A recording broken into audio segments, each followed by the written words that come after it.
আসসালামু আলাইকুম। সম্মানিত মৎস্য খামার এবং মাছ চাষি উদ্যোক্তা ভাইদেরকে জানাই আমাদের ইউটিউব চ্যানেলের পক্ষ থেকে আন্তরিক শুভেচ্ছা ও অভিনন্দন। আপনারা কি চাচ্ছেন দেশি শিং মাছের পোনা চাষ করবেন? আপনার কি নতুন চাষি যারা দেশি শিং মাছ কখনোই চাষ করেননি বা চাষ করতে ভয় পাচ্ছেন?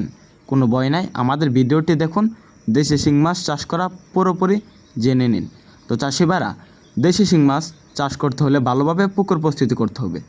পুকুরে প্রতি শতকে আপনারা চাষ করতে পারবেন 500 থেকে 600 পিস দেশি শিং মাছের পোনা। এগুলো অতি ঘনত্বে চাষ করা যায়, কেননা এগুলো মাটির নিচের লেয়ারের মাছ। তো চাষি ভাইরা, এখন চলেন জেনে আসি দেশি শিং মাছ কতটুকু বড় হয়। দেশি শিং মাছ মাত্র 6 মাস চাষে এগুলোর ওজন আসে প্রায় 200 থেকে 250 গ্রাম, যেমন 8 থেকে 10 পিসে এবং 5 থেকে 7 পিসে কেজি আসে 6 থেকে 7 মাস চাষে। তো চাষি ভাইরা, দেশি শিং মাছের খাবার কি?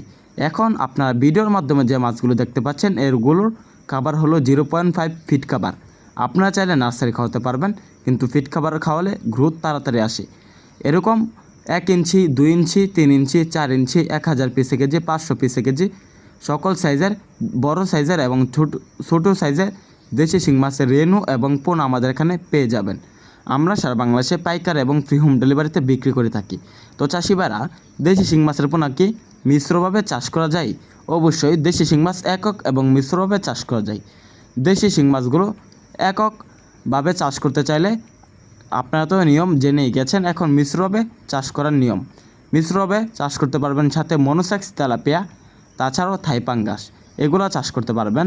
প্রতি শতকে 300 পিস দেশি শিং সাথে 200 পিস মনোসেক্স, তেলাপিয়া বা থাই পাঙ্গাস মিশ্রভাবে চাষ করতে পারবেন। আমাদের এখান থেকে মাছের পোনা ক্রয় করুন, মাছ চাষের সকল তথ্য জেনে নিন।